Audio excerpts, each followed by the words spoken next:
I live in a neighborhood home with my older sister. We rent the place and split the bills. This was last October, as the weather was just starting to get colder. My sister had plans to meet up with some friends in Florida, so she would be gone for almost a whole week. She invited me, but I couldn't take the time off work. Anyway, she left on Monday morning, which was a day I didn't work. I cleaned up the house and just enjoyed having some time alone. That same day though, around 2, there was a knock at the door. I thought it was maybe a package my sister had ordered, so I answered it. It was an older man, like early 40s. He wasn't holding a package or anything though. Hi, how can I help you? The man looked me in the eyes for an unsettling amount of time before answering. Oh, I just wanted to see who lived here. Sorry, didn't mean to bother you. He smiled and nodded, then walked away. I thought that was strange and wasn't really sure what he meant by that, but I closed the door and continued my day. As far as I'm aware, nothing else happened for the rest of the evening. The following day I had work, so I woke up early and headed down to the office. I got back home at 6. Only a half hour later, and while I was cooking dinner, there was a knock at the door again. I looked out the peephole before answering this time, and it was the same man from yesterday. He was easy to recognize because he wore the same exact clothes. I opened the door, though I was a bit more hesitant this time, only cracking it open. Is everything okay? He smiled and said of course, as if I was being silly for asking that. He then said he was just checking in on me.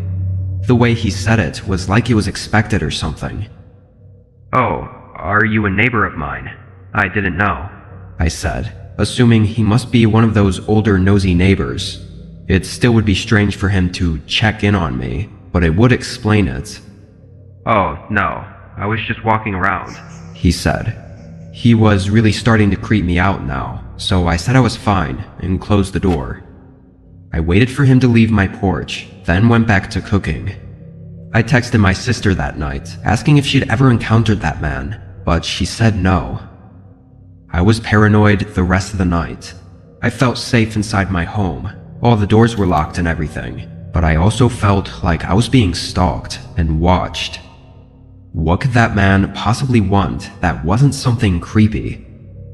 The night passed again, with no more signs of him, and same with the following day.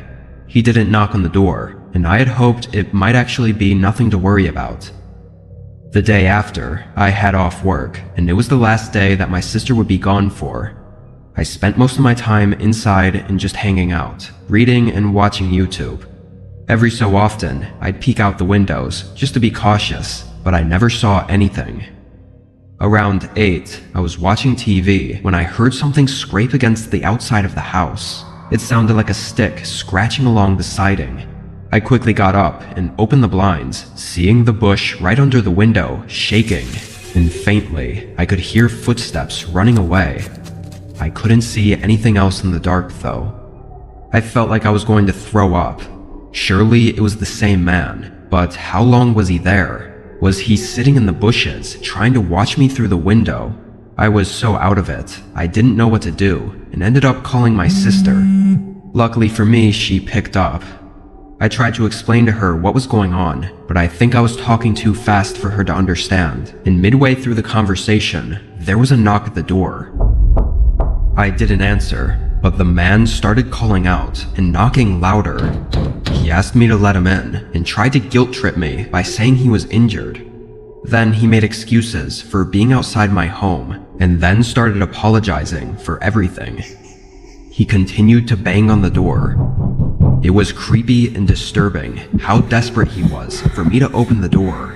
Clearly something was wrong with him. My sister told me to call 911 immediately, so I hung up and did as she said. The man stayed at the door for a whole 5 minutes, still trying to convince me to let him in, before he finally left. What the man actually wanted is unknown, and how long he was stalking me for is also unknown. He could have somehow figured out my sister was gone for the week. It just seems like too big of a coincidence. Whatever the case, I haven't seen him at all since then. Hopefully, it's over.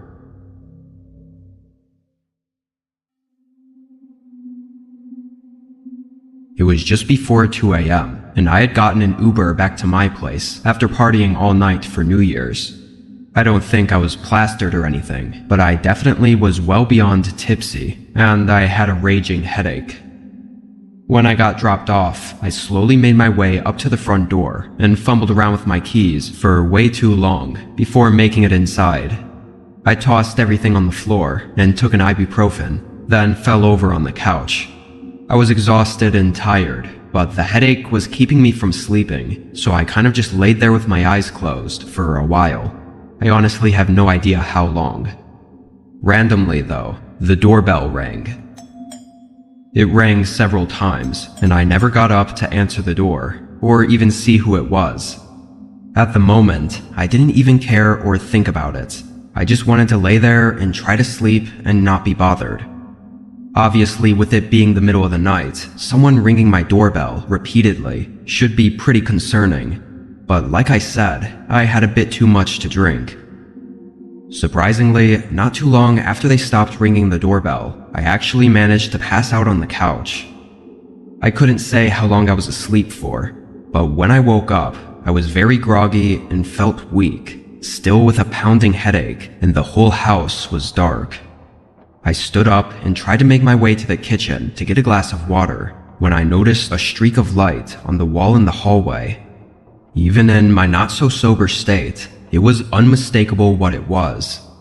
The light was coming from the front door being partially open and moonlight spilling into the house. Was I really so drunk that I didn't close the door? There was no way. Before I could even walk into the hallway and look at the door, footsteps moved around upstairs. I froze, then hurried back to the couch and ducked behind it. There were 2 sets of footsteps, walking right above me. I thought about making a run for it, but my hesitation ruined my chances as the footsteps began making their way down the stairs. There was a pause, then the sound of the front door shutting, and the streak of light disappeared. Alright, let's get on with it. A man spoke. I was completely sobered up now, and realized they probably had just gotten inside moments before I woke up, and immediately checked the bedrooms upstairs. Not seeing anyone, they assumed the place was empty. My chest felt like it was burning from how fast my heart was racing. The men moved around in the room on the other side of the house and began chatting, like everyday regular talk about life. I don't know, but something about it was so disturbing and terrifying. I mean, if they were so comfortable breaking into my home and having casual conversations while doing so, then what the hell were they going to do if they found me? I could hear them taking things, robbing all the rooms in the house, before the footsteps made their way into the living room. The way I had it set up, the couch was diagonal in the corner, so I was kind of closed off behind it, but the couch was also short, so if they got close to it, they would easily be able to see me. I just listened as they walked around, moving things and opening every drawer and box they saw. Then one of the men started walking closer to the couch. I hoped and waited for their footsteps to stop or change directions, but they kept coming closer and closer until I saw their head show above me. They were looking down at the cushions though, and I guess they didn't see me in the side of their vision. Then they moved on to the next room. I sat there motionless for almost 30 minutes, listening to them rummage through the entire house before they finally left. I didn't hear them say anything about coming back, but I grabbed my phone and ducked back behind the couch as I called the cops. The situation is mostly exactly what it seems like. The men came in and robbed the valuables from my home. I had forgotten to lock the front door, but there's some evidence that it wouldn't have mattered.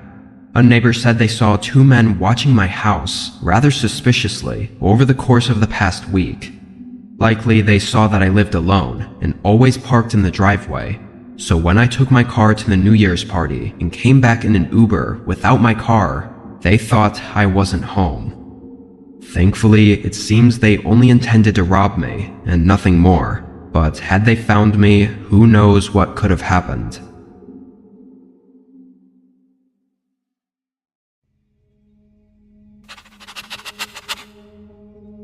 I was at home with my dog Hazel. It was a normal night. I'd gotten out of work already and was just trying to enjoy the few hours I had before bed. I was watching TV and eating some snacks when Hazel got up and went to the back door, wanting to be let out. I got up and let her outside to do her business. I had a pretty small fenced-in backyard, so I never really needed to keep an eye on her too much. Usually she'd stay out for a while and sniff around anyway. While I was up, I put some dishes away and cleaned up the mess I made from cooking earlier, when Hazel started barking. She liked to bark at squirrels and stuff, but after a few seconds, she still hadn't let up. I walked over to the back door and opened it, seeing Hazel standing by the side of the fence and barking at it, like something was on the other side. It was just woods on that side of the fence, so I thought maybe she'd seen a coyote or something. Just to be safe, I called her back inside. I got back on the couch and turned the TV on. Something was immediately different about Hazel though. Usually she'd lay on or next to me, but she was sitting on the edge of the couch, head perked up and staring at the back door. No matter how much I'd call her over, she'd just glance at me, then go back to watching. She was like this for the rest of the night. A couple times I did look over there, but saw nothing. I thought she was just in protective mode for some reason, which she does randomly sometimes. We stayed up for a bit, then went to bed at 10:30. Hazel usually sleeps on the end of my bed, or on her doggy bed in the corner of the room, but I always leave the bedroom door cracked open because her food and water is downstairs. When I woke up in the middle of the night, I noticed the bedroom door was wide open, much more than I had left it. Maybe she bumped into the door. She wasn't in the room, and I didn't hear her nails clicking on the wooden floor, or the sound of her eating or drinking. On any other day, I'd probably just go back to sleep and not worry about it, but something gave me a bad gut feeling. Even my body seemed to have fully woken up already. I got out of bed and looked out into the hallway. The house was quiet. Hazel? I walked down the steps and into the living room. Everything seemed to be normal, but all the food and water in her bowls were still full. At this point, everything was rushing through my mind. I was scared maybe somehow I'd left the back door open and she ran away or something, even though I knew I didn't. I walked into the kitchen and my heart sank, seeing Hazel crouched underneath the table, shivering and shaking, and staring at me, completely terrified of something. I called her name again, and she didn't move, and then I noticed the back door was open. Everything was starting to come together in my mind, but I didn't know what to do. I felt trapped and scared and vulnerable. I hurried over to the table and picked Hazel up, then ran right out the back door. I left through the fence gate and ran over to a neighbor's house. It took a minute, but eventually they woke up and answered the door, calling the police for me.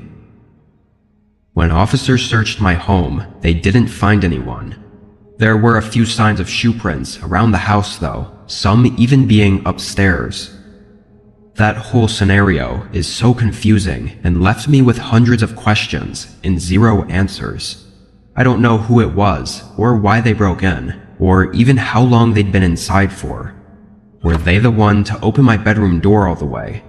Were they hiding when I was looking for Hazel? Were they even still in the house? I almost wish I encountered them before running away, so I'd at least have some sort of answers. Now I'm left with nothing.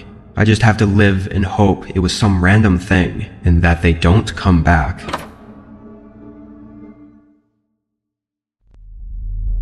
During spring break of my senior year of high school, I went on a trip to the beach with my group of friends.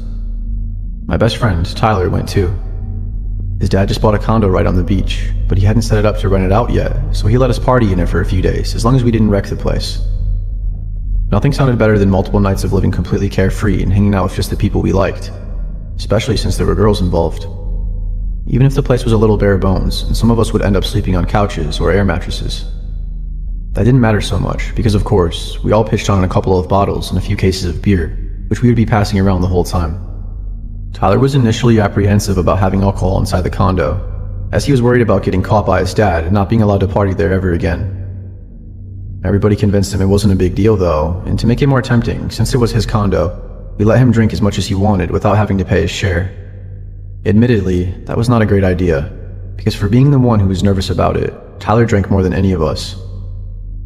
Some of the guys gave him flack for it and said he was taking advantage of the fact that he didn't have to buy any of it. But then it was already too late, because a new kind of Tyler was unleashed, and he was just knocking back the drinks. I was his best friend, which made me feel like I had to keep up with him. None of us were experienced drinkers, so there were no thought about anyone staying at all sober to take care of the rest of us. By the time the sun set on the first evening, we were all wasted. The hours dragged on, the music kept blasting, and there were games played. Some people got sick, and some people were caught getting it on, but after a while, things started to die down. There was a point at which we were all winding down and all sitting around the living room, not really talking or doing anything. That's when Tyler jumped up out of nowhere and made a bunch of noise, trying to get us all hyped again. He kept saying stuff like, "It's only midnight, you quitters. The night is still young." And he was walking around to everybody, handing them drinks, all while he was slamming beers too. We were all pretty tired, so we didn't exactly respond to it, until he had a different idea. "Hey everyone, let's go to the beach," he shouted at the top of his lungs. I can hear those words ringing through my head to this day. It was such a bad idea. Still, and I don't know why, but as soon as he said it, we all agreed instantly and shot up to party again. We didn't want to get more drunk just to keep sitting around, but we were definitely down for something else to do. There was a brief moment where one of us mentioned that it was the middle of the night and nobody was supposed to go to the beach around then. But then that was answered with enthusiasm instead of deterring us. It was going to be so cool to have the beach to ourselves and be there at the wrong time of the day. There were so many of us together, what could go wrong? We killed the first bottle right then and there, and we each slammed another beer or two before heading out. We hadn't even changed out of our clothes into our bathing suits. It seemed like it was the perfect happenstance too, that the beach was right on our doorstep. We didn't even have to cross a single street to get there. That was the most dangerous part about being a bunch of drunk fools in the dark, I figured, so it was fine. Tyler was on a roll with the suggestions and said we should all go skinny dipping. Again, we all thought that was very exciting. Everybody had at least one other person there that they wanted to see naked, so it was a shame that it was a new moon and we could barely see anything. That made it less nerve-wracking though, so even if you were self-conscious, you couldn't get out of it really. Then, just like that, we all took off what little clothes we were wearing and left them in the sand before charging into the water. It was surprisingly cold for mid-March, but we were so drunk we had no problem powering through it. We waited out against the crashing waves until our feet weren't touching the ground. Tyler wanted to keep going, but the girls stopped because they were a lot shorter than us and were already treading water for a while. So of course, most of the guys stayed with them. Tyler, on the other hand, hadn't been hitting on any of them and was basically in his own world that sometimes had me involved in it. So he pressed on, breaking out into a full-on swim. I chased after him, trying to keep in my line of sight, but unfortunately, the waves were really high, even though they weren't breaking on us anymore. I started to feel sick from the motion, like I might throw up all my drinks straight into the ocean. That, and I was getting cold and tired. Eventually, I stopped and treaded water. I couldn't see Tyler anymore. I called his name, but there was no response. Not a shout back, not even splashing. I swam out a little further and I called his name again, as loud as I could, but still, just silence. My heart started pounding and I felt my throat closing up. I don't even know if it was the cold or just being scared of losing my friend, but it was probably a combination of both. I kept calling his name for a while until I eventually started to feel exhausted from treading water. Eventually I heard the rest of my friends calling out to us to come back. I was surprised how quiet they sounded, as I hadn't realized how far we swam out. Reluctantly, knowing I didn't have much energy left, I turned back and swam toward the sound of their voices until I could stand again. I was hoping beyond hope that Tyler was with them. In the darkness, I couldn't make out much detail, but I could tell they had all gotten cold or bored and were standing on the beach, waiting for us. As I dragged myself up to them, completely drained, my heart sank when I counted one less person than there should have been. "Where's Tyler?" I asked them right away. There was a short pause, and they all looked at each other with concern, then said they thought he was with me. In a last-ditch hope, I thought maybe he had gotten around all of us and was the first to get back to the pile of clothes and get dressed. We all ran over there and picked out our clothes, putting them on and seeing to our horror that Tyler's trunks were still there. I ran back to the ocean, but my friend stopped me from going back in, saying it was better to wait for him to come back. We shined lights out into the abyss and called his name 100 times, but we couldn't see or hear a damn thing. Not a single sign of him. After about 20 or 30 minutes, one of us had to make the call to 911. We were a petrified, shivering, sloppy mess. All of us. The cops asked us questions, but didn't suspect foul play. They said they would have to wait until daybreak to send a search party out into the water, but it never got to that point. While we were all standing there, Tyler's body washed ashore.